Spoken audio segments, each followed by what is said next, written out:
Hello दोस्तों, and study YouTube channel में आपका बहुत बहुत स्वागत है। लास्ट क्लास में हम लोगों ने जीएस के पार्ट को देखा था। ठीक है, स्टैटिक सॉरी यहाँ पे जो हमने जो पार्ट देखा था, हमारा जो क्लास हुआ था वो स्टैटिक जीके का था। ठीक है, स्टैटिक जीके। तो उम्मीद करेंगे कि क्लास वो सब सारे आपको अच्छा लग रहा होगा। इधर ज़्यादातर रिस्पांस न मिलने की वजह से मैं उस पर थोड़ा सा डिले कर दिया था कि आप लोग तरफ से ज़्यादातर रिस्पांस नहीं मिल रहा था। और न मिलने का एक कारण ये भी है कि आपको इधर इलेक्शन देखने को मिल रहा है और वैकेंसी नहीं है। ठीक है, वैकेंसी जो है नहीं था। ठीक है, तो इसलिए बच्चों को थोड़ा सा पढ़ने में यहाँ पढ़ने में उतना ज़्यादा मन नहीं लग रहा था। यही मेन कारण है और कोई मेन कारण नहीं है। लेकिन इधर आप देखेंगे आरपीएफ का जो वैकेंसी आया हुआ है थोड़ा कम ही है, लेकिन जो है जो भी है, अगर आप लोगों में से जितने लोग भी फॉर्म फिलअप किए हैं तो अपनी तैयारी भी आप लोग कर रहे होंगे। तो इसमें साइंस का हम क्लास सबसे पहले तो लेते ही थे। बीच में स्टैटिक जीके भाई हम जो है शुरू यहाँ पे किए थे। ठीक है, और अगर आप कहेंगे तो रीजनिंग का भी हम जो है प्रीवियस ईयर का जितना भी आरपीएफ में पूछा गया है, ठीक है, उसको हम यहाँ पे कवर कर देंगे। जो भी प्रीवियस ईयर का आपका क्वेश्चन बनेगा, ठीक है, चैप्टर वाइज हम शुरू करेंगे यहाँ पे। ठीक है, अगर आप कहेंगे तो, नहीं तो हम ऐसे नहीं करेंगे क्योंकि इसमें काफ़ी ज़्यादा मेहनत लगता है और जो है इस पर कोई रेस्पॉन्स भी नहीं मिलता है, इसलिए अब इसको बिना मतलब का मेहनत करने की कोई ज़रूरत नहीं है। ठीक है, अगर आप तैयारी कर ले रहे हैं तो बहुत अच्छी बात है। अगर आप चाहते हैं तैयारी करना, रेस्पॉन्स मिलेगा तो ही हम इसको शुरू करेंगे, वरना नहीं करेंगे। ठीक है, रीजनिंग का, ठीक है, जिसमें पूरा प्रीवियस ईयर का क्वेश्चन हम बता देंगे। ठीक है, अगर नहीं हो पा रहा है तो हम स्टैटिक जीके का जो पार्ट है, चाहे पूरी जीएस का है, ठीक है, जीएस का जितना भी सब सारे आपके पूछे 9 से 10 यहाँ पे पेपर है जो मेरे पास है, और इसको सारा हम जो है एक एक क्वेश्चन उसमें कम से कम 50 क्वेश्चन उसमें आपको देखने को मिलेंगे एक एक पेपर में, उसको कवर करेंगे। ठीक है, तो यहाँ पे देखेंगे आरपीएफ एसआई इतने 19/12/2018 फर्स्ट शिफ्ट का जो आपका पेपर है, इसको हम देखेंगे जो आपका जीएस का पेपर था। ठीक है, तो चलिए ये हमारा क्लास फर्स्ट होगा। इसी तरह से हमारा 9 से 10 क्लास होगा। एक एक शिफ्ट को शिफ्ट वाइज हम जो है डेट वाइज और शिफ्ट वाइज क्वेश्चन पेपर को यहाँ पे एनालिसिस करेंगे। ठीक है, तो चलिए देख लेते हैं यहाँ पे क्लास हमारा। देखिए सबसे पहले हमारा जो क्वेश्चन है यहाँ पे, देखिए ये क्वेश्चन है हमारा। क्वेश्चन है ये, गैलियम तत्व का परमाणु क्रमांक कितना है। ठीक है, तो देखिए गैलियम तत्व का परमाणु क्रमांक कितना होता है, इसका परमाणु क्रमांक होता है 31। ठीक है, यहाँ पे अगर आप देखिए 31 होता है, 31 होता है। ठीक है, 31 ये आपका हो जाएगा 31 गैलियम। ठीक है, जी ए से इसको रिप्रेजेंट करते हैं। ठीक है, गैलियम इसका परमाणु क्रमांक एटॉमिक नंबर यहाँ पे पूछ रहा है, तो कितना होता है 31। ठीक है, और इसके बारे में अगर आप देखें कि जो गैलियम का दवा और किसमें भी इसका उपयोग किया जाता है, इलेक्ट्रॉनिक्स में उपयोग किया जाता है, तो क्वेश्चन आपको पूछा जा सकता है इनमें से किसका जो है उपयोग दवा में किया जाता है, तो इलेक्ट्रॉनिक और दवा में किया जाता है। ठीक है, दवा और इलेक्ट्रॉनिक में यूज किया जाता है। ठीक है, ठीक है, दवा और इलेक्ट्रॉनिक में गैलियम का यूज किया जाता है। ठीक है, इस चीज को याद रखेंगे। और यहाँ पे गैलियम को क्या माना जाता है, तो दुर्लभ। ठीक है, दुर्लभ क्या माना जाता है, दुर्लभ पदार्थ माना जाता है। ठीक है, दुर्लभ पदार्थ माना जाता है। ठीक है, ठीक है, दुर्लभ पदार्थ, गैलियम को दुर्लभ पदार्थ माना जाता है। ठीक है, इस चीज को आप याद रखेंगे। इतना सब सारा चीज है, तो आपको सिंपल पूछा था कि परमाणु क्रमांक कितना होता है। ऐसे ही क्वेश्चन आपको एग्जाम में पूछने को मिलता है। ये आपका फर्स्ट शिफ्ट का ये आपका पेपर है। क्वेश्चन देख लीजिए किस टाइप का क्वेश्चन है, तो डायरेक्ट आपको पीरियोडिक टेबल पूरा आना चाहिए, तब आप यहाँ पे कर लेंगे। ठीक है, ये था क्वेश्चन। अब देखिए अगला क्वेश्चन हमारा है। अगला क्वेश्चन उम्मीद करेंगे आपको अच्छा ये सब सारे क्वेश्चन समझ में आ रहा होगा। सबसे बढ़िया बढ़िया क्वेश्चन। अब देखिए 12वें वित्त आयोग के अध्यक्ष कौन थे। ठीक है, तो यहाँ पे 12वें वित्त आयोग, समझ रहे हैं, 12वें वित्त आयोग के अध्यक्ष कौन थे, डॉक्टर विजय एल केलकर। ठीक है, डॉक्टर वाई ई रेड्डी, श्री एन सिंह और श्री सी रंगाराजन। तो यहाँ पे अगर आप देखेंगे तो ऑप्शन नंबर डी इसका आंसर हो जाएगा। श्री सी रंगाराजन ये क्या थे, 12वें वित्त आयोग के अध्यक्ष थे। ठीक है, अध्यक्ष थे। क्वेश्चन नंबर 2 ये आपका सेकंड वाला क्वेश्चन होगा यहाँ पे। ठीक है, इसी तरह से क्वेश्चन आपको पूछता है एग्जाम में। पूरे जीएस का यहाँ पे हम कवर करने वाले जितने 50 क्वेश्चन थे। ठीक है, चलिए बहुत बढ़िया क्लास आज यहाँ पे हो रहा है। अगला क्वेश्चन देखिए। अगला क्वेश्चन हमारा था यहाँ पे जो है आपका सॉरी, इसमें अगर हम थोड़ा सा और ऐड करना चाहें, जैसा कि हमने अभी देखा है यहाँ पे कि ये तो ये नहीं होगा, ये ऑप्शन नंबर डी होगा यहाँ पे, ठीक है।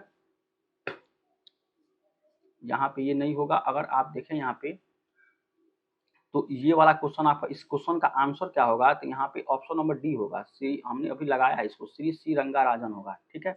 ऑप्शन नंबर डी इसका आंसर हो जाएगा, ठीक है। 12वें वित्त आयोग के अध्यक्ष। अगर हम वित्त आयोग के बारे में कुछ यहाँ पे बात करें, तो वित्त आयोग की स्थापना कब हुई थी, देखिए थोड़ा सा इसको भी हम देखते चलेंगे। स्थापना, स्थापना कब हुआ था, तो 1951 ईस्वी में इसका स्थापना किया गए थे, ठीक है। और इसका जो है, इसके स्थापना का उद्देश्य क्या था, उद्देश्य की बात करें तो उद्देश्य क्या था, भारत के केंद्रीय सरकार एवं राज्य सरकारों के बीच वित्तीय संबंधों को परिष्कृत करना, ठीक है। जो आपकी केंद्र सरकार होती है, ठीक है, केंद्र सरकार और राज्य सरकार, ठीक है, राज्य सरकार के बीच में क्या होता है, यहाँ पे जो वित्तीय जो आपके संबंध होता है उसकी परिष्कृत करना, ठीक है, परिष्कृत करना इसका जो है मेन उद्देश्य था, ठीक है। ये थोड़ा लिख नहीं पा रहे यहाँ पे, ये वाला हो जाएगा, ठीक है। तो ये आपका यहाँ पे हो जाएगा उद्देश्य में, ठीक है। तो इसकी स्थापना 1951 ईस्वी में हुई थी, ठीक है। और इसका जो है यहाँ पे अगर आप देखें तो उद्देश्य केंद्र सरकार और राज्य सरकार में परिष्कृत करना, इसके इनके बीच में स्थापना को, ठीक है। तो सेकंड क्वेश्चन ये होगा यहाँ पे, और ऑप्शन नंबर डी इसका आंसर होगा। अगला क्वेश्चन, नेक्स्ट क्वेश्चन देखेंगे यहाँ पे, ठीक है। इसके बारे में थोड़ा सा हम जो डिटेल में देख लें। अनिश्चितता का सिद्धांत किसके द्वारा प्रतिपादित किया गया था, ठीक है, प्रतिपादित किया गया था अनिश्चितता का सिद्धांत, ठीक है। तो देखेंगे यहाँ पे वर्नर हाइजेनबर्ग है, ऑप्शन नंबर ए, ठीक है। और यहाँ पे देखेंगे R.A. मिल्केन है, S.N. बोस है, आइजैक न्यूटन है। तो किसके द्वारा किया गया था, वर्नर हाइजेनबर्ग के, ठीक है, वर्नर हाइजेनबर्ग के द्वारा यहाँ पे किया गया था, ठीक है। काफी अच्छा क्वेश्चन है यहाँ पे, तो उम्मीद करेंगे आपको ये समझ में यहाँ तक आया होगा। वर्नर हाइजेनबर्ग, ठीक है। और ये आपके जो थे, ये एक जर्मन वैज्ञानिक थे। कौन थे, जर्मन वैज्ञानिक, ठीक है। इस चीज को भी याद रखेंगे, जर्मन वैज्ञानिक थे ये, ठीक है। और इनके बारे में एक चीज और कहा जाता है कि इनके द्वारा दिए गए जो अनिश्चितता सिद्धांत को अब क्वांटम यांत्रिकी की एक आधारशिला माना जाता है, ठीक है। जो आपको जो अनिश्चितता का सिद्धांत जो ये दिए थे, ये इसको क्या माना जाता है, किसका आधारशिला माना जाता है, तो क्वांटम यांत्रिकी की, ठीक है। क्वांटम यांत्रिकी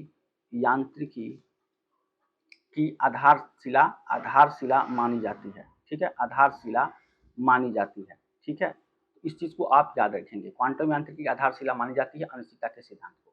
तो ऑप्शन नंबर ए इसका आंसर हो जाएगा, ठीक है। चलिए, बहुत अच्छा क्लास। यहाँ पे अगला क्वेश्चन देखेंगे। अगला क्वेश्चन हमारा होगा यहाँ पे, निम्न में से कौन सा यूनेस्को के अंतर्गत शामिल विश्व विरासत स्थल नहीं है, ठीक है।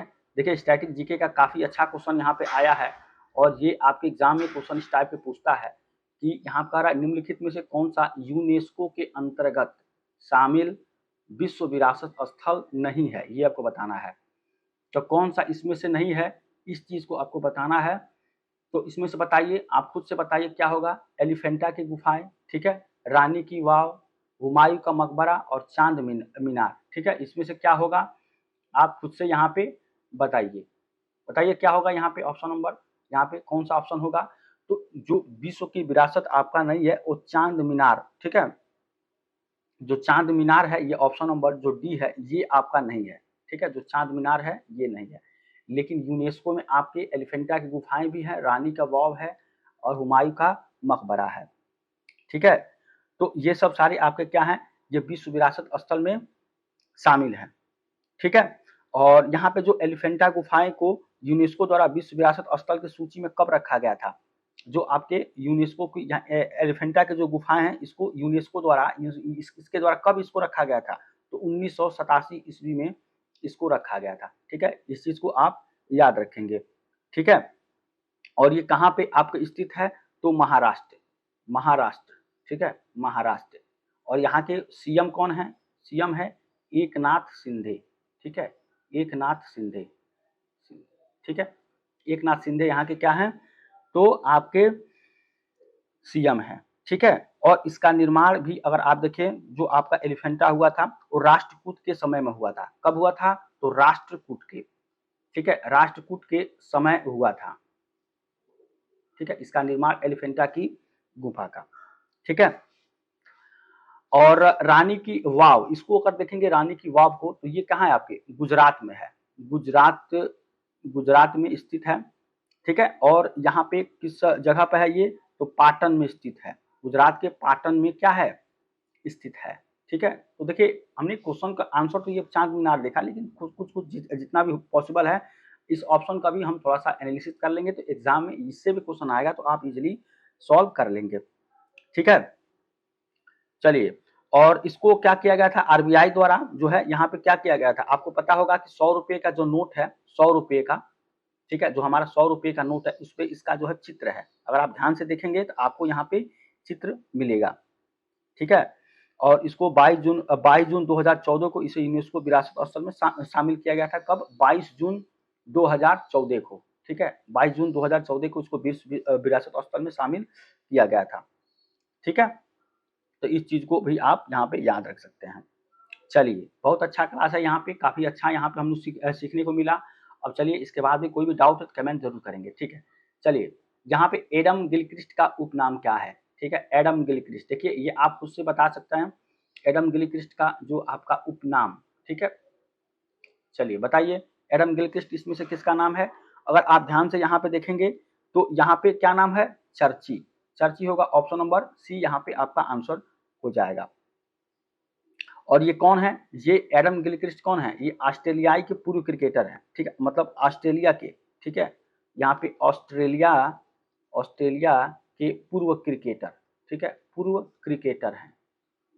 ठीक है, एडम गिलक्रिस्ट ऑस्ट्रेलिया के क्या हैं, पूर्व जो है यहाँ पे क्रिकेटर हैं।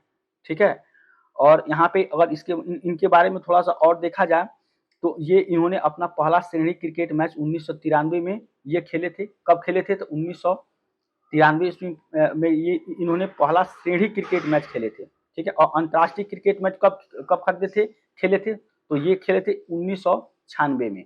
ठीक है, अंतर्राष्ट्रीय क्रिकेट मैच। ठीक है, तो इस चीज को भी आप याद रखेंगे। 1996 में एडम गिलक्रिस्ट ने अंतर्राष्ट्रीय क्रिकेट मैच खेला था, और इनका जो पहला जो है प्रथम श्रेणी क्रिकेट यहाँ पे जो इन्होंने खेला था, ठीक है, तो ये 1993 में खेले थे। इसको भी आप याद रखेंगे। ठीक है, चलिए, काफी अच्छा क्लास यहाँ पे हो रहा है। आप देखिए अगला क्वेश्चन, यहाँ पे अगला क्वेश्चन देखिए, भारतीय संविधान की 8वीं अनुसूची संबंधित है। देखिए कई बार ये बहुत चर्चित जो है अनुसूचित है। अगर आप ध्यान से इसको देखेंगे तो 8वीं अनुसूची किससे है, खुद से बताइए।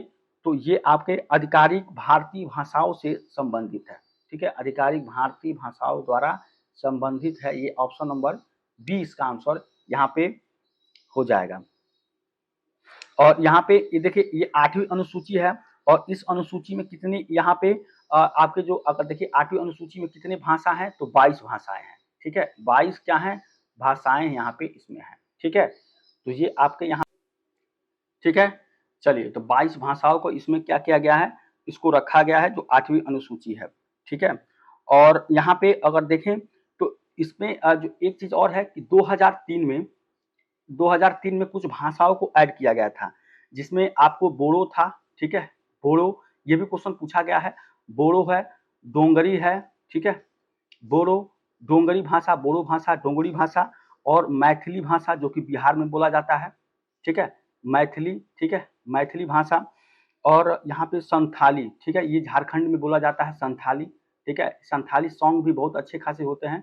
अगर आप यूट्यूब पर देखेंगे तो संथाली जो गाने होते हैं, भले आपको समझ में ना आए, लेकिन इसके गाने और म्यूजिक जो है काफी अच्छा ये लोग बनाते हैं। ठीक है, म्यूजिक भी अच्छा खासा, जो पुरानी हिंदी के जो हमारे सॉन्ग थे उससे थोड़ा सा इनका जो म्यूजिक मिलता है, और सुनने में काफी ज्यादा अच्छा भी लगता है। संथाली जो है गाना, अगर आप यूट्यूब पर सर्च करेंगे तो आपको मिल जाएगा। मैथिली आपके बिहार से रिलेटेड है।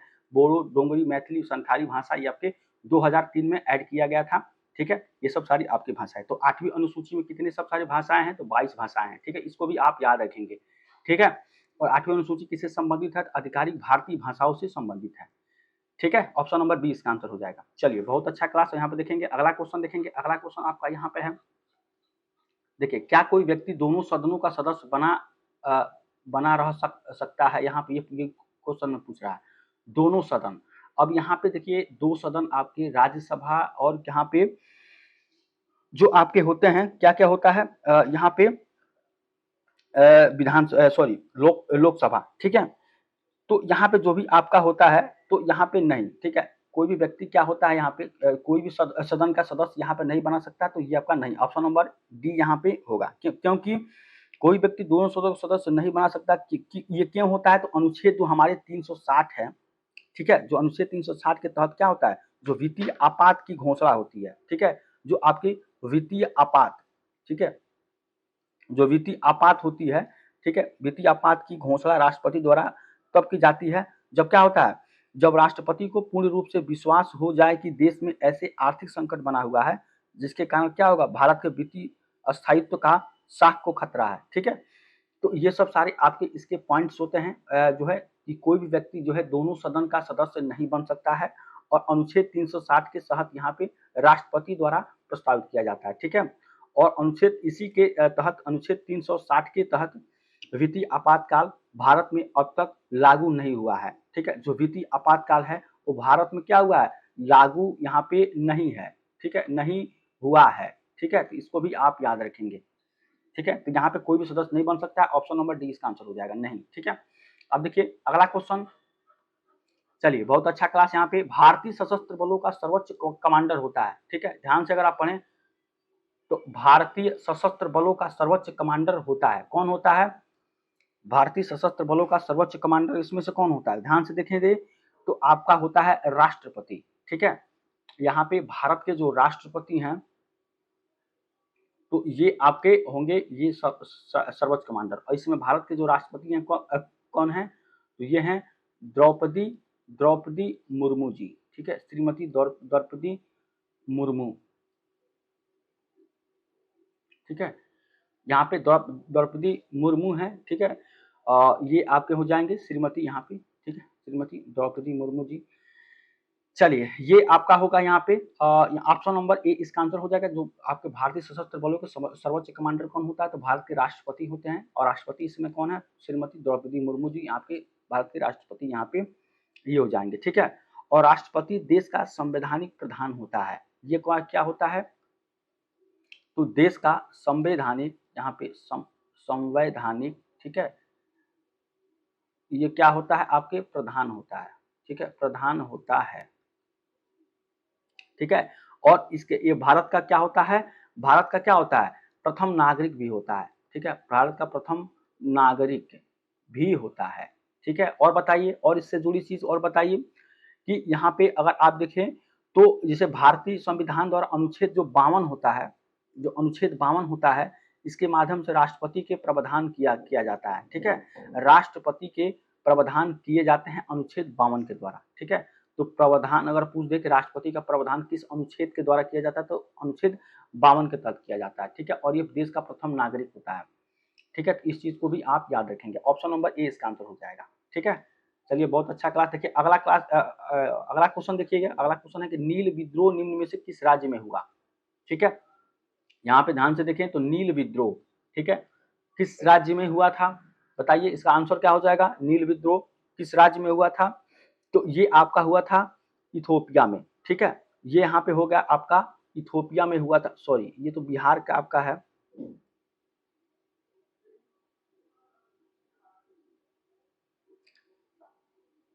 सॉरी यहाँ पे नील विद्रोह जो हुआ था ये पश्चिम बंगाल राज्य में हुआ था, ठीक है। सॉरी यहाँ पे ये हमको लगा ऑप्शन ही गलत है, लेकिन सही है, ऑप्शन सही है, असम बिहार पश्चिम बंगाल महाराष्ट्र, ठीक है।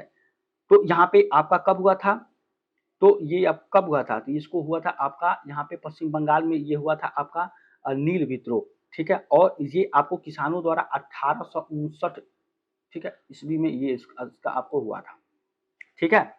और जो है यहाँ पे फरवरी मार्च में जो है तो होता है, ये नील का एक बीज बोने से मना कर दिया, ठीक है। तो ये आपका हो गया नील विद्रोह 1859 में ये किया गया था पश्चिम बंगाल में, ठीक है। तो ये आपका ऑप्शन नंबर सी हो जाएगा। चलिए अगला क्वेश्चन देखिए, अगला क्वेश्चन है आपका सूर्य और मंगल के बीच की दूरी कितनी है, ठीक है। सूर्य और मंगल के बीच की दूरी बताइए कितनी है, आप खुद से बताइए, 245.9 है, ठीक है। और मिलियन किलोमीटर 197 दशमलव इतना, 200 इतना और इतना, ठीक है। तो आप खुद से बताइए तो ये हो जाएगा आपको 227.9 मिलियन किलोमीटर। ठीक है, ये आपका सूर्य और मंगल ग्रह के बीच की ये डिस्टेंस है। ठीक है, तो 227.9 मिलियन किलोमीटर हो जाएगा। ठीक है, और यहाँ पे अगर आप देखें तो मंगल ग्रह को क्या कहते हैं, मंगल ग्रह को क्या कहते हैं, तो इसको लाल रंग का, मतलब मंगल ग्रह का रंग क्या होता है, लाल होने की वजह से यहाँ पे ये किस रंग का होता है, तो लाल रंग का होता है। ठीक है, तो इसको जो है हम यहाँ पे आयरन, मतलब ये इसको लाल ग्रह भी कहते हैं। ठीक है, लाल ग्रह मतलब लाल रंग का होता है, तो लाल ग्रह भी इसको कहते हैं। ठीक है, ये इसका पहला पॉइंट। दूसरा पॉइंट ये है इसका मंगल ग्रह के बारे में कि लाल रंग होने के कारण ये किसके कारण होता है, ये आयरन ऑक्साइड। ठीक है, आयरन ऑक्साइड के कारण होता है। ठीक है, आयरन ऑक्साइड। ठीक है, और यहाँ पे देखेंगे कि पृथ्वी की तरह मंगल भी एक स्थलीय धरातल वाला क्या है, ग्रह होता है। ठीक है, इसको भी याद रखेंगे, समझ गए। तो ये सब सारे आपके इसके पॉइंट थे। और सबसे ऊंचा यहाँ पे देखिए, इस और भी सर जानने की जरूरत नहीं है, इतनी सब है कि आयरन ऑक्साइड होता है और लाल ग्रह यहाँ पे होता है। ठीक है, तो ऑप्शन नंबर ए इसका, सॉरी ऑप्शन नंबर सी इसका आंसर हो जाएगा। ठीक है, अगला, चलिए बहुत बढ़िया। यहाँ पे देखेंगे क्वेश्चन आपका ये इतना हो जाएगा, ऑप्शन नंबर सी इसका आंसर हो जाएगा। अब अगला क्वेश्चन देखिए, यहाँ पे नेक्स्ट क्वेश्चन देखेंगे यहाँ पे। ठीक है, भारत का राष्ट्रपति अपना इस्तीफा किसको संबोधित करते हुए देता है। ठीक है, तो भारत का जो राष्ट्रपति है ये अपना इस्तीफा किसको संबोधित करते हुए देता है, यहाँ पे ध्यान से देखेंगे। तो अपना इस्तीफा किसको देता है, तो ये इसका आंसर जो सही आंसर होगा, ये आपको उपराष्ट्रपति को सौंपता है। ठीक है, यहाँ पे देखेंगे ऑप्शन नंबर जो डी है, उपराष्ट्रपति। ठीक है, तो इसको जो है सौंपता है। ऑप्शन नंबर डी इसका आंसर यहाँ पे हो जाएगा। ठीक है, और जो भारत में जो राष्ट्रपति के बाद उपराष्ट्रपति पद का कार्यकाली में दूसरा सबसे बड़ा पद होता है, ये आपका दूसरा सबसे बड़ा पद होता है। ठीक है, दूसरा पद। ठीक है, राष्ट्रपति के बाद से। ठीक है, उपराष्ट्रपति का।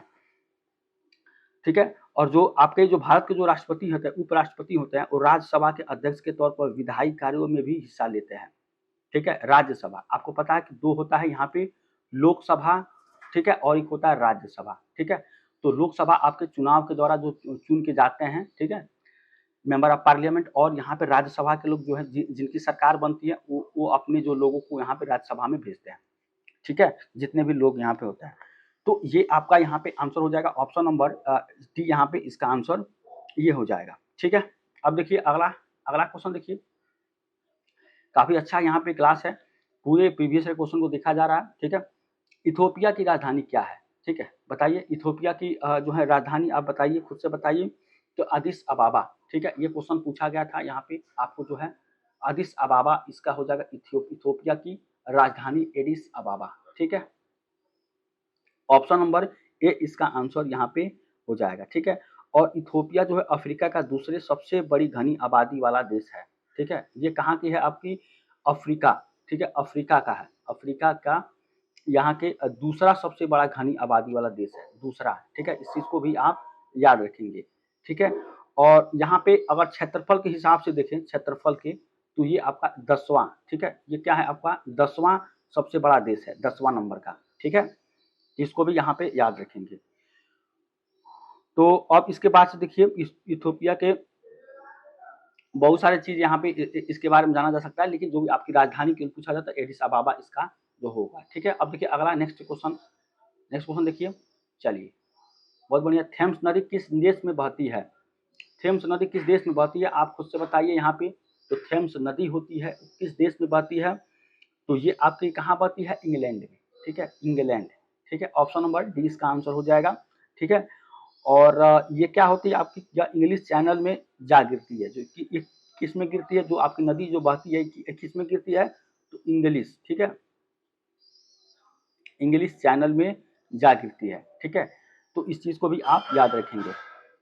ठीक है, और इसका जो नाम है यहाँ पे, थेम्स शब्द कौटिल्य भाषा के तमस शब्द से बना है। ठीक है, तो थेम्स है, थेम्स वो आपका किससे बना है, ये तमस शब्द से बना हुआ है। ठीक है, तमस शब्द से बना हुआ है।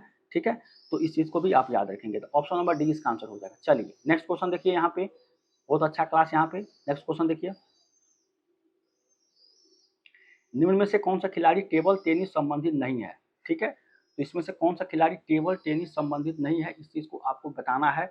निम्न में से कौन सा खिलाड़ी टेबल टेनिस संबंधित नहीं है, तो मैग्नस कार्लसन, टीमो बोल, लो जियो जियोजिया जन मिजुतानी। बताइए इसका आंसर क्या होगा। अगर आप इसका आंसर देखें तो ऑप्शन नंबर ए होगा, Magnus Carlsen. Magnus Carlsen option number A इसका आंसर हो जाएगा, जो टेबल टेनिस संबंधित नहीं है। ऑप्शन नंबर ए आंसर हो जाएगा। ठीक है, अगला क्वेश्चन देखिए, नेक्स्ट क्वेश्चन देखिए, नेक्स्ट क्वेश्चन। पुस्तक A century is not enough. ठीक है, इस ये जो आपकी जो है, ये किसने इसको लिखा था, ये आपको है। ठीक है, तो किसने लिखी है पुस्तक जो है A century is not enough. ठीक है, बताइए किसने लिखा था। तो ये लिखे थे सौरभ गांगुली जी ने। ठीक है, सौरभ गांगुली जी ने इसको लिखा था। ठीक है, इस चीज को आप याद रखेंगे। और यहाँ पे इसको इनको किसको जाना जाता है, तो दादा के भी नाम से जाना जाता है, दादा नाम से। ठीक है, इनको दादा भी लोग बोलते हैं। ठीक है, तो इस चीज को आप याद रखेंगे। चलिए, बहुत अच्छा क्लास। यहाँ पे अगला क्वेश्चन देखेंगे। अगला क्वेश्चन हमारा ये है कि पीयूष ग्रंथि, ठीक है, पश्च पीयूष ग्रंथि जो है करती है, क्या करती है, तो ये आपकी जो होती है, ये ऑक्सीटोसिन जो है स्रावित करती है। यहाँ पे क्वेश्चन थोड़ा सा ये उल्टा हो गया है, आपको यहाँ पे पूछता, डायरेक्ट पूछता है ये क्वेश्चन कि पश्च पीयूष ग्रंथि इसमें से क्या स्रावित करती है, तो आपके ऑक्सीटोसिन यहाँ पे स्रावित करती है। ऑप्शन नंबर डी इसका आंसर हो जाएगा। ठीक है, चलिए, बहुत अच्छा क्लास। यहाँ पे अगला क्वेश्चन देखिए। यहाँ पे शब्द बैकरो अटैक का उपयोग होता है। ठीक है, शब्द जो है बैकरो अटैक, बैक रो अटैक का उपयोग किस खेल में होता है। ठीक है, बताइए, आप खुद से बताइए। बैक रो अटैक वॉलीबॉल में। ठीक है, वॉलीबॉल में यहाँ पे इसका उपयोग होता है। ठीक है, तो ऑप्शन नंबर डी इसका आंसर हो जाएगा। चलिए, बहुत अच्छा क्लास। यहाँ पे अगला क्वेश्चन देखिए। यहाँ पे अगला क्वेश्चन है, यहाँ पे पत्तियों के एपिडर्मिस में पाए जाने वाली वे संरचनाएं जो वाष्पोत्सर्जन और गैसीय अंतरण की प्रक्रिया को नियंत्रण करती है। ठीक है, तो कौन सा होता है, कौन सा नियंत्रण करती है, तो अगर यहाँ पे ध्यान से देखें तो ये हो जाएगा स्टोमेटा। ठीक है, स्टोमेटा अगर देखें यहाँ पे ध्यान से, तो ऑप्शन नंबर सी इसका आंसर हो जाएगा यहाँ पे। ठीक है, यहाँ पे ऑप्शन नंबर जो सी है इसका आंसर हो जाएगा यहाँ पे स्टोमेटा। ठीक है, स्टोमेटा जो है ये क्या करती है, जो वाष्पोत्सर्जन और गैसीय अंतरण के लिए प्रक्रिया क्या करती है, नियंत्रित करती है। Option number C. ठीक है, चलिए, बहुत अच्छा क्लास। रखिए अगला क्वेश्चन। 19वीं शताब्दी में खोंड गोंड होगा। ठीक है, यहाँ पे अगर थोड़ा सा अगर देखेंगे तो ये आपका जो खोंड जनजाति, ठीक है, खोंड जनजाति के लोग उड़ीसा के जंगलों में निवास करते थे। तो ये आपको पूछ रहा है कि कहाँ के लोग जो है जंगलों में निवास करते थे, तो ये थे आपके उड़ीसा। ठीक है, उड़ीसा, उड़ीसा की। ठीक है, ये आपकी। ठीक है, तो इसको भी आप यहाँ पे याद रखेंगे। ठीक है, उड़ीसा भारत के कहाँ पे है, पूर्वी तट पर एक राज्य है। आपको देखेंगे भारत के जो हमारा जो मानचित्र होता है इस तरह से, तो यहाँ पे आपका ये उड़ीसा है। ठीक है, ऐसे हम आपको रफली बता दे रहे हैं। भुवनेश्वर इसकी राजधानी है। ठीक है, भुवनेश्वर। ठीक है, भुवनेश्वर इसकी क्या है, राजधानी। ठीक है, तो इसको याद रखेंगे। ठीक है, और यहाँ पे जो और भी सारी चीज इसके बारे में देखेंगे तो महानदी पर हीराकुंड बांध उड़ीसा में स्थित है। ठीक है, जो हीराकुंड है, ठीक है, हीराकुंड कुंड जो बांध है, हीराकुंड बांध वो कहाँ पे स्थित है, तो महानदी पर। ठीक है, महानदी पर ये इसका स्थित है हीराकुंड बांध। ठीक है, तो आपको जो है इसके बारे में कुछ और भी अगर जानकारी दे तो विश्व का सबसे लंबा मिट्टी का बांध कहाँ पर है, तो हीराकुंड बांध है। ये आपका किसका बांध है, तो मिट्टी का बांध है। ठीक है, तो इसको भी याद रखेंगे। ठीक है, मिट्टी का बांध। ठीक है, चलिए, बहुत अच्छा क्लास। यहाँ पे काफी अच्छा क्लास है।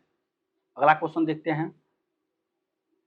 सामान्य तौर पर लोकसभा के सदस्यों का कार्यकाल 5 वर्षों का होता है, लेकिन इसे पहले भी खत्म किया जा सकता है। ठीक है, किसके द्वारा, ये पूछ रहा है। 5 साल का तो आपको कार्यकाल होता है, जो भी आपके सदस्य चुन के आते हैं लोकसभा में, तो उसका कार्यकाल कितना साल का होता है, 5 साल, लेकिन इससे पहले भी खत्म किया जा सकता है। किसके द्वारा किया जा सकता है, इसको आपको बताना है। तो ये किसके द्वारा किया जा सकता है, तो राष्ट्रपति के द्वारा यहाँ पे खत्म किया जा सकता है। ठीक है, श्रीमती द्रौपदी मुर्मू जी जो है इस समय आपकी राष्ट्रपति हैं। ठीक है, तो इसको भी आप याद रख सकते हैं। ठीक है, और जो आपके जो अनुच्छेद होते हैं किसके द्वारा, 75 अनुच्छेद के अंतर्गत लोकसभा का अधिकतम कार्यकाल समर्थन 5 वर्ष का होता है।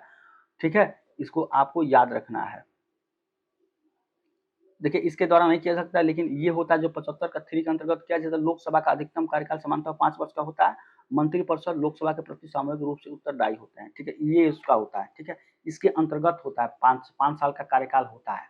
ठीक है, लेकिन यहाँ पे आपको खत्म करने की बात की जा सकती है, तो ये राष्ट्रपति के द्वारा यहाँ पे खत्म किया जाता है। ठीक है, तो ये आपका क्वेश्चन था। चलिए अगला क्वेश्चन देखिए यहाँ पे। देखिए निम्न में से किसे अब एक पूर्ण राज्य का दर्जा प्राप्त हो चुका है। ठीक है, तो पूर्ण राज्य का जो दर्जा है किसको प्राप्त हो चुका है। यहाँ पे ऑप्शन नंबर जो डी है ये नहीं दिया गया, आप कुछ भी यहाँ पर रख लेंगे, लेकिन यहाँ पे 3 आंसर में आपका हो जाएगा सिक्किम को। तो सिक्किम है, इसको पूर्ण राज्य का दर्जा दिया जा चुका है। ठीक है, और ये कहाँ का भाग है, एक आपका पूर्वोत्तर का एक राज्य है। ठीक है, पूर्वोत्तर का ये एक राज्य है, समझ रहे हैं, पूर्वोत्तर का एक राज्य है आपको सिक्किम। ठीक है, चलिए बहुत अच्छा क्लास यहाँ पे। जो यहाँ पे आपको जो है अब ये कहाँ पर पड़ता है, तो सिक्किम के उत्तरी पश्चिम भाग में क्या पड़ता है, नेपाल की सीमा है। ठीक है, और इसकी जो राजधानी की बात करें तो राजधानी का है आपका, ये है आपको गंगटोक। गंगटोक यहाँ पे इसकी राजधानी है। ठीक है, गंगटोक है, ठीक है, राजधानी। ठीक है, सिक्किम की राजधानी। ठीक है, और इसका जो गठन हुआ था, अगर हम गठन की बात करें तो वो ये हुआ था 16 मई। ठीक है, 16 मई। ठीक है, और 1975 ईस्वी में, 1975 ईस्वी में इसका गठन हुआ था, इसको भी याद रखेंगे। सिक्किम का गठन 16 मई 1975 में हुआ था। गंगटोक राजधानी है, पूर्वोत्तर राज्य में पड़ता है भारत के। ठीक है, इसको भी आप याद रखेंगे। ठीक है, चलिए काफी अच्छा क्लास। यहाँ पे अगला क्वेश्चन देखेंगे। अगला क्वेश्चन हमारा है,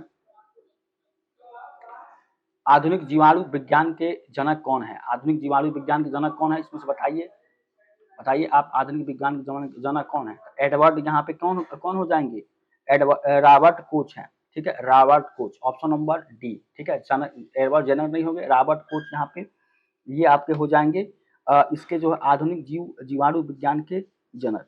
ठीक है, और इनको कब दिया गया था, तो 1905 में इनको क्या दिया गया था, नोबेल पुरस्कार दिया गया था। ठीक है, नोबेल पुरस्कार। ठीक है, नोबेल पुरस्कार दिया गया था 1905 ईस्वी में। ठीक है, तो इस चीज को भी आप याद रखेंगे।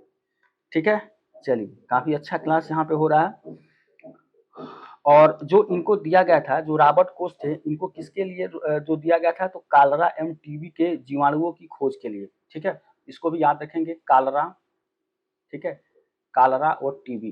ठीक है, टीबी के खोज इसके जो है यहाँ पे जीवाणुओं की खोज के लिए। ठीक है, जीवाणुओं के खोज के लिए दिया गया था रॉबर्ट कोच को। चलिए काफी अच्छा क्लास। यहाँ पे अगला क्वेश्चन देखेंगे। अगला क्वेश्चन है, ऑक्सैलिक अम्ल का आईयूपीएसी नाम क्या है। ठीक है, ऑक्सैलिक अम्ल। अब यहाँ पे ऑक्सैलिक अम्ल का सबसे पहले तो अगर आप देखें यहाँ पे, तो ऑक्सैलिक अम्ल का जो आपके जो होगा यहाँ पे, तो ये क्या हो जाएगा, ये हो जाएगा एथेनडियोइक अम्ल। ठीक है, एथेनोडियोइक अम्ल इसका जो होता है ऑक्सैलिक अम्ल का आईयूपीएसी नाम यहाँ पे।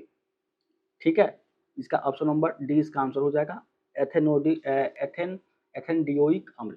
ठीक है, अब और एक चीज और है कि ऑक्सैलिक अम्ल मुख्य रूप से किसमें पाया जाता है, ये जो ऑक्सैलिक अम्ल है किसमें पाया जाता है, टमाटर में। ठीक है, टमाटर में पाया जाता है। ठीक है, तो ये आपका हो जाएगा, टमाटर में पाया जाता है। और जो आपके कपड़े से जंग के धब्बे हटाने के लिए किसका प्रयोग किया जाता है, तो ऑक्सैलिक अम्ल का प्रयोग। मतलब यहाँ पे अगर मैं लिखूं तो कपड़े के जो आपके धब्बे होते हैं उसको हटाने के लिए, ठीक है, धब्बे को हटाने के लिए किसका उपयोग किया जाता है, तो ऑक्सैलिक अम्ल को। ठीक है, ऑक्सैलिक। ठीक है, ऑक्सैलिक एसिड। ठीक है, इसको भी याद रखेंगे।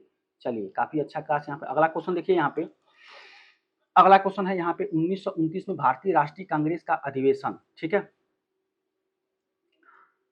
यहाँ पे 1929 भारतीय राष्ट्रीय कांग्रेस का अधिवेशन कहाँ हुआ था, बताइए। ऑप्शन नंबर सॉरी, यहाँ पे आपके 24 नंबर क्वेश्चन है, आपको बताइए यहाँ पे क्या हुआ था 1929 में, कहाँ पे हुआ था। तो अगर आप देखें तो यहाँ पे लाहौर में। ठीक है, लाहौर में ये कब हुआ था, ऑप्शन नंबर बी। ठीक है, तो थोड़ा सा मैं समय दे रहा हूँ, आप खुद से जो है आंसर बताने की कोशिश करें। ठीक है, और यहाँ पे 45वां जो अधिवेशन हुआ था ये 1929 में हुआ था, 45वां। ठीक है, और पंडित जवाहरलाल नेहरू के अध्यक्ष में ये आपका हुआ था। ठीक है, जवाहरलाल, ठीक है, जवाहरलाल नेहरू। ठीक है, ये इसका हुआ था। ठीक है, 1929 ईस्वी में। चलिए काफी अच्छा क्वेश्चन यहाँ पे। बोधित्व शब्द का किस धर्म से संबंधित है। देखिए बोधित्व शब्द का किस धर्म से संबंधित है, आप खुद से बताइए, किससे है। बताइए यहाँ पे, अगर आप ध्यान से अगर आप पढ़े हैं तो बोधित्व शब्द किससे है, बौद्ध धर्म से। ठीक है, ऑप्शन नंबर सी इसका आंसर हो जाएगा, बौद्ध धर्म से ये आपका है। ठीक है, और बौद्ध धर्म का पता है, बुद्ध का जो भगवान बुद्ध हैं उनके उनसे जुड़ा हुआ है। और यहाँ पे जो बुद्ध का जन्म कब हुआ था, जो बुद्ध का भगवान बुद्ध थे उनका जन्म कब हुआ, कहाँ हुआ था, तो ये हुआ था आपका कपिल वस्तु, कपिल वस्तु, ठीक है, कपिल वस्तु में इनका जन्म हुआ था। और इनसे जुड़ी कुछ और सी सारी चीजें अगर आप देखें तो ये क्या हुआ था, यहाँ पे वे 29 वर्ष की आयु में, ठीक है 29 वर्ष, ठीक है 29 वर्ष की आयु में ये क्या किए थे, घर त्याग दिए थे, ठीक है, मतलब गृह त्याग, ठीक है, गृह त्याग कर दिए थे, ठीक है 29 वर्ष की आयु में, जिसे बौद्ध धर्म में महाविनिष्क्रमण कहा जाता है, ठीक है, महाविनिश, ठीक है, महा क्या किया जाता है, विनिष्क्रमण, विनिष्क्रमण यहाँ पे महाविनिष्क्रमण कहा जाता है, ठीक है, समझ रहे हैं। 29 वर्ष की आयु में गृह त्याग करने के बाद इनको क्या कहा जाता है, महाविनिष्क्रमण कहा जाता है। और इन्होंने प्रथम जो उपदेश दिया था, भगवान बुद्ध थे, प्रथम उपदेश इसके बारे में भी आप जानिए, ये कहाँ दिए थे, तो सारनाथ, ठीक है, सारनाथ में, ठीक है, सारनाथ में ये प्रथम उपदेश दिए थे, ठीक है। सारनाथ कहाँ पड़ता है, तो ये आपका बनारस में पड़ता है, ठीक है, बनारस वाराणसी में, ठीक है, तो इसको भी याद रखेंगे, ठीक है। प्रथम उपदेश इन्होंने कहाँ दिया था, तो सारनाथ में ये दिए थे, ठीक है। और उन्हें ज्ञान की प्राप्ति कहाँ हुआ था, तो गया जिला में, गया में इनको यहाँ पे ज्ञान की प्राप्ति हुई, ठीक है, ज्ञान की प्राप्ति, ठीक है। तो काफ़ी अच्छा यहाँ पे टॉपिक हम बता रहे हैं, आपको ये सब सारे एग्जाम में पूछा जा सकता है, ठीक है, और पूछा भी है, तो इसको जो है आप इसको याद रखेंगे, ठीक है। और इनकी जो है अगर हम कुछ और बात करें, जैसे पत्नी का नाम क्या था, पत्नी का नाम बताइए, इनकी पत्नी का नाम क्या था, यशोधरा, ठीक है, यशोधरा, ठीक है। तो इनसे सारे बहुत सारे क्वेश्चन जुड़े हुए हैं, जैसे जैसे जितना भी हमको पॉसिबल है उसको बता देते हैं, ठीक है। तो ये आपका क्वेश्चन था, काफ़ी अच्छा क्वेश्चन था। अगला क्वेश्चन देखिए, यहाँ पे अगला क्वेश्चन है हमारा,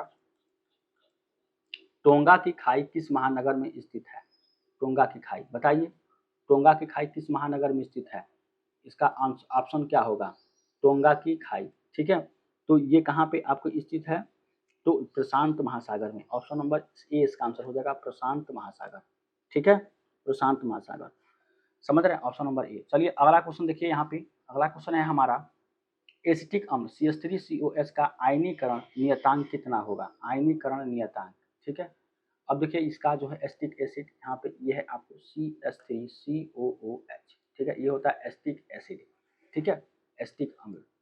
तो इसका जो आयनीकरण नियतांक देखिए ये निकालना पड़ता है, तो डायरेक्ट इसका अगर बात करें तो ये हो जाएगा 1 पॉइंट, यहाँ पे 74, इसको इसे याद रखेंगे, 1.74 इंटू 10⁻⁵ इसका आयनीकरण नियतांक होता है, ठीक है। इसे एथेनोइक अम्ल से भी नाम इसको जाना जाता है, मतलब इसको बोले तो इसको क्या बोला जाता है, एथेनोइक नोइक अम्ल, एथेनोइक एसिड भी इसको बोला जाता है, ठीक है। इस चीज़ को भी आप याद रख सकते हैं, ठीक है। और जो एसिटिक अम्ल होता है ये किस में पाया जाता है, तो ये पाया जाता है सिरिका में, सिरिका में पाया जाता है, ठीक है। और सिरिका का जो पीएच वैल्यू होता है ये कितना होता है, अगर आप ध्यान दें तो 2.4 होता है, ठीक है, जो सिरिका का पीएच वैल्यू होता है 2.4 होता है, ठीक है। चलिए बहुत अच्छा क्लास, यहाँ पे ये देखिए ऑप्शन नंबर 20 का आंसर था। अगला क्वेश्चन देखिए, काकरापार नाभिकीय ऊर्जा संयंत्र किस राज्य में स्थित है, ठीक है, जो आपका काकरापार नाभिकीय ऊर्जा संयंत्र किस राज्य में स्थित है, बताइए किस राज्य में स्थित है, तो ये आपका जो होगा ये गुजरात में स्थित है, गुजरात, ठीक है।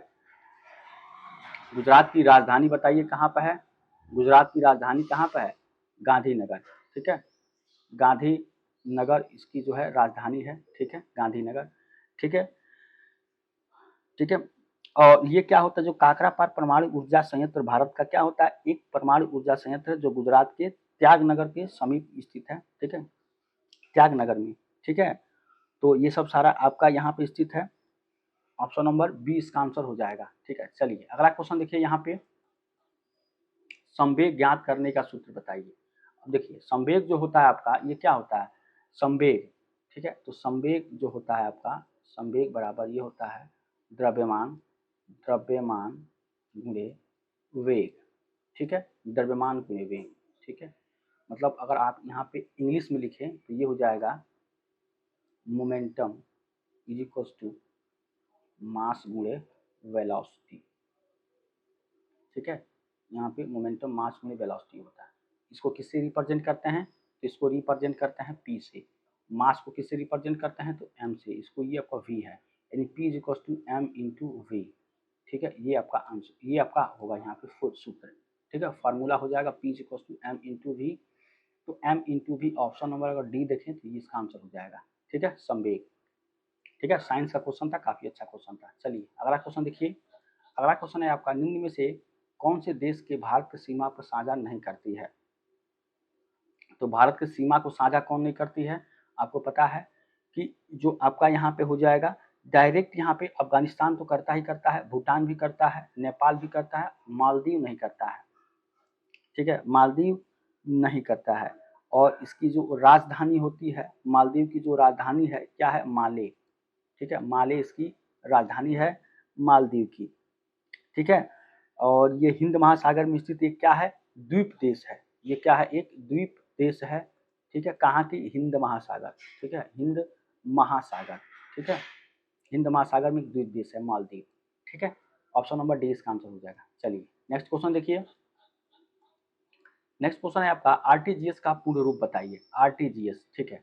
तो आरटीजीएस यहाँ पे अगर आप ध्यान से देखें तो आरटीजीएस क्या होता है, इसका पूर्ण रूप जो आपका है ये पूछा जा रहा है आरटीजीएस का। तो ये आपका होगा यहाँ पे रियल टाइम ग्रॉस सेटलमेंट, ठीक है, रियल टाइम ग्रॉस सेटलमेंट इसका आंसर हो जाएगा। अगर आप देखें यहाँ पे ऑप्शन नंबर बी इसका आंसर होगा, real time gross settlement, RTGS, ठीक है, ठीक है। और ये क्या होता है, एक आरटीजीएस एक निधि अंतरण मतलब फंड ट्रांसफर की जो क्या होती है, फंड ट्रांसफर की क्या होती है, ये एक प्रणाली होती है, ठीक है। फंड ट्रांसफर की ये प्रणाली है जिसके आसानी से एक बैंक अकाउंट से दूसरे बैंक अकाउंट में आसानी से पैसा जो है भेजा जा सकता है, ठीक है। तो आरटीजीएस के द्वारा यहाँ पे पैसा भेजा जा सकता है, ठीक है। और जो आरटीजीएस के माध्यम से मुख्य रूप से 2 लाख रुपए या उसके ज़्यादा की रकम को ट्रांसफर की जाती है, ठीक है। अगर 2 लाख है, ठीक है, या इससे ज़्यादा है तो इसको जो है ट्रांसफर की जाती है, ठीक है, ट्रांसफर आसानी से की जाती है, ठीक है। तो ऑप्शन नंबर बी इसका आंसर होगा। चलिए अगला क्वेश्चन देखेंगे, लोकसभा में निम्न में से किस सर्वाधिक है।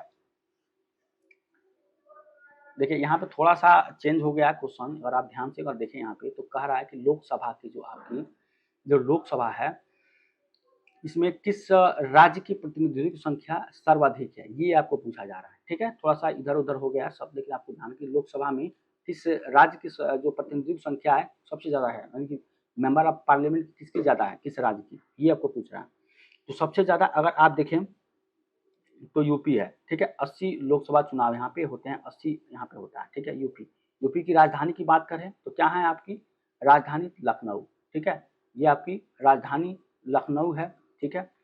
और बताइए राजधानी लखनऊ है, यहाँ के सीएम कौन है, श्री योगी आदित्यनाथ, ठीक है, योगी आदित्यनाथ हैं, ठीक है, ठीक है। ये सब सारे आपके यहाँ पे हो जाएंगे, ठीक है। ऑप्शन नंबर डी इसका आंसर हो जाएगा। चलिए अब देखिए अगला क्वेश्चन यहाँ पे, अगला क्वेश्चन देखिए यहाँ पे, पुस्तक the archaeology of ancient Indian cities किसने लिखी है, ठीक है। पुस्तक यहाँ पे जो देखेंगे आपको जो क्वेश्चन यहाँ पे हो जाएगा, ये किसने लिखा है, the archaeology of ancient Indian cities किसने लिखी है, आप बताइए खुद से, राज कलानी, ठीक है। जिसका जो होगा आपका आंसर नंबर ऑप्शन नंबर ए हो जाएगा, राज कलानी। और उसके बाद से यहाँ पे हो जाएगा आपका दिलीप कुमार चक्रवर्ती, मिथुन चक्रवर्ती, उपेंद्र कुमार। तो इसके जो आपके हो जाएंगे द पुस्तक archaeology of ancient, option number D answer, Dilip Kumar Chakravarti ने इसका जो इसको लिखा है, ठीक है, ऑप्शन नंबर बी। चलिए अगला क्वेश्चन देखिए, अगला क्वेश्चन हो जाएगा कि खजुराहो में पाए जाने वाला प्रसिद्ध लक्ष्मण मंदिर किसके द्वारा बनवाया गया था, ठीक है। तो किसके द्वारा बनवाया गया था, देखिए यहाँ पे ऑप्शन नंबर ए में चंदेलों द्वारा, ठीक है। ऑप्शन नंबर बी आपका किसके द्वारा है, तो राष्ट्रकूटों द्वारा, पल्लवों द्वारा, चालुक्यों द्वारा, किसके द्वारा बनाया गया था, तो आपको चंदेलों द्वारा, ठीक है, चंदेलों द्वारा ये बनवाया गया था, ठीक है। ऑप्शन नंबर ए इसका आंसर यहाँ पे हो जाएगा, ठीक है। लक्ष्मण मंदिर चंदेलों द्वारा बनाया गया था, समझ रहे हैं। चलिए बहुत अच्छा क्वेश्चन यहाँ पे आपको जो है यहाँ पे मिल रहा है।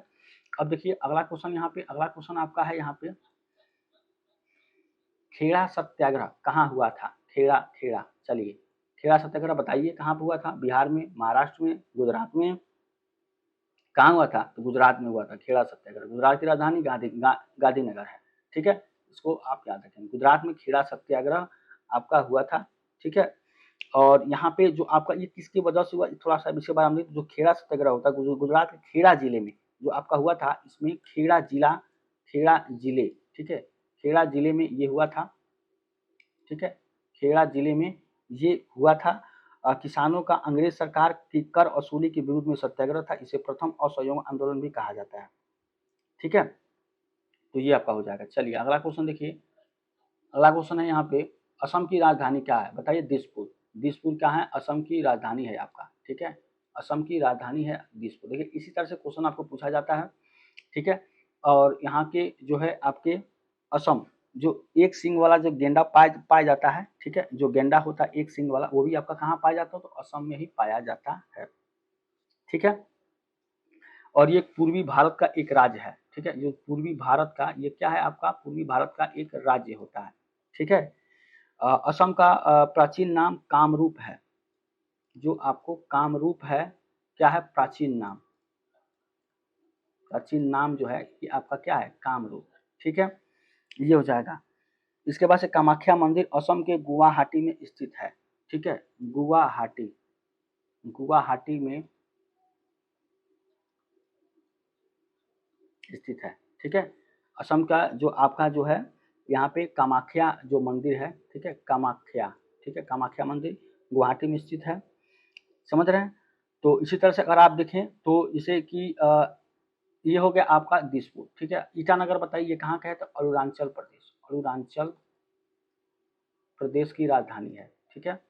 रांची कहाँ का? ये आपका झारखंड, सॉरी, ये आपका झारखंड की राजधानी है। रायपुर बताइए तो छत्तीसगढ़, ठीक है, छत्तीसगढ़ का ये राजधानी है, ठीक है। तो इस चीज को भी आप याद रखेंगे। चलिए नेक्स्ट क्वेश्चन देखिए। नेक्स्ट क्वेश्चन देखते हैं आप। भारतीय वन्य जीव संरक्षण, ये ऑप्शन नंबर डी नहीं होगा यहाँ पे, पुराना कैसे आ गया, ठीक है। चलिए यहाँ पे जो आपका है ये भारतीय वन्य जीव संरक्षण अधिनियम कब लागू हुआ था, इसको बताइए। तो कब हुआ था?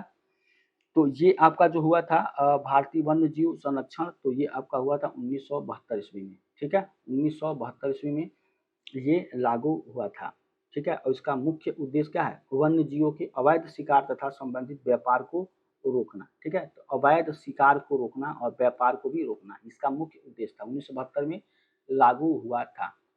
चलिए अगला है आपको, निम्नलिखित में से कौन सी दुर्लभ मुद्रा नहीं है, ठीक है। तो दुर्लभ मुद्रा इसमें से कौन नहीं है, इसको आपको बताना है। तो अगर आप देखें दुर्लभ मुद्रा जो है आपका कुवैती दिनार दुर्लभ मुद्रा नहीं है, कुवैती दिनार, ठीक है। तो ऑप्शन नंबर ए इसका आंसर हो जाएगा, ठीक है। और एक कुवैत दिनार जो होता है, ठीक है, एक कुवैत दिनार ये किसके बराबर होता है? ये 227.43 भारतीय रुपया के बराबर होता है। इतना रुपया मतलब एक दिनार कुवैत दिनार लेकर आएंगे तो 227 रुपया यहाँ पर होगा, ठीक है। इसी तरह से अगर आप देखें जैसे रूस की मुद्रा क्या होती है? रूस की, ठीक है, रूस की मुद्रा क्या होती है? रूबल होती है, ठीक है। आपके यहाँ के हमारे यहाँ की क्या होती है? रुपया होती है। यहाँ पे दिनार चलता है कुवैत में, ठीक है। रूस की आपकी रूबल होती है। अगर आप चीन की देखें तो चीन की क्या होती है? युआन होती है, ठीक है, चीन की युआन होती है। और एक और होती है रम्बिनी, ठीक है, इसको कहते हैं यहाँ पे रम्बिनी, रमिनी, रम रमिन नबी, ठीक है, इस तरह से होती है, ठीक है। रमी आधा न और बी होती है, ठीक है, ये चीन की होती है। इसी तरह से अगर आप देखें ध्यान से तो जापान की क्या होती है? येन होती है, ठीक है, येन किसकी होती है? जापान की, ठीक है। और आपकी जो होगी अमेरिका की क्या होती है? तो डॉलर होती है। भारत की क्या होती है? तो रुपया होती है, ठीक है। तो ये इसको भी आपको याद रखना है, ठीक है। चलिए अगला क्वेश्चन देखेंगे। अगला क्वेश्चन है कि कैलोटाइप सोसाइटी फोटोग्राफी क्लब की स्थापना कब की गई, ठीक है। फोटोग्राफी क्लब की स्थापना कब की गई इसको बताना है, ठीक है। चलिए बताइए किसको कब कब किया गया था? तो यहाँ पे आपको हो जाएगा 1847 ईस्वी में इसको स्थापना किया गया था, ठीक है। चलिए अगला क्वेश्चन देखिए यहाँ पे, भारतीय संसद का कौन सा सदन अधिक शक्तिशाली है? भारतीय संसद का कौन सा सदन सबसे अधिक शक्तिशाली है? यहाँ पे ध्यान देंगे तो राज्यसभा, लोकसभा और राज्यसभा दोनों, ठीक है। उसके बाद से कहा नहीं जा सकता लोकसभा सबसे ज्यादा क्या है? लोकसभा, ठीक है, लोकसभा, लोकसभा से चुन के जो भी जितने भी मेंबर आते हैं उसी के हिसाब से क्या बन जाते हैं, प्रधानमंत्री बना जाता है, मतलब बनते हैं, सारे लोग प्रधानमंत्री को चुनते हैं, ठीक है। तो ये सब सारे आपके यहाँ पे क्वेश्चन है, ठीक है। और जो होता है लोकसभा भारतीय संसद की क्या है, निचली सदन है। भारतीय संसद की ऊपरी सदन क्या होती है, राज्यसभा, ठीक है। ऊपरी सदन क्या होती है, राज्यसभा होती है, और निचली सदन क्या होती है, लोकसभा होती है, ठीक है। इसको भी याद रखेंगे, ये ऊपरी सदन, ये निचली सदन होती है, ठीक है। चलिए, और अधिकतम संख्या की बात करें, यहाँ पे अधिकतम संख्या कितनी हो सकती है, तो 552 हो सकती है, ठीक है। तो वहाँ पे मेंबर ऑफ पार्लियामेंट की 552 ये हो सकती है। अगला क्वेश्चन देखिए, भारतीय निर्यात ऋण गारंटी निगम ईसीजीएस का मुख्यालय कहाँ है। भारतीय निर्यात ऋण गारंटी निगम ईसीजीएस का मुख्यालय कहाँ पे है, ये आपको बताना है। तो मुंबई में, ठीक है, मुंबई में, ठीक है, सूरत में, कोलकाता में, और कहाँ पे है आपका, नई दिल्ली। तो ये है आपका मुंबई में, ठीक है। मुंबई कहाँ पड़ता है, महाराष्ट्र, महाराष्ट्र, ठीक है, महाराष्ट्र में ये इसकी यहाँ पे इसका मुख्यालय है, ठीक है। और मुंबई को भारत का प्रवेश द्वार भी कहा जाता है, इसको भारत का क्या बोला जाता है, तो प्रवेश द्वार, ठीक है। इस चीज को भी आप याद रखेंगे। ऑप्शन नंबर ए इसका आंसर हो जाएगा। चलिए अगला क्वेश्चन, चलिए नेक्स्ट क्वेश्चन हमारा जो है आप देख रहे हैं यहाँ पे, ये हो गया आपका। अब हम नेक्स्ट क्वेश्चन देखेंगे, ठीक है।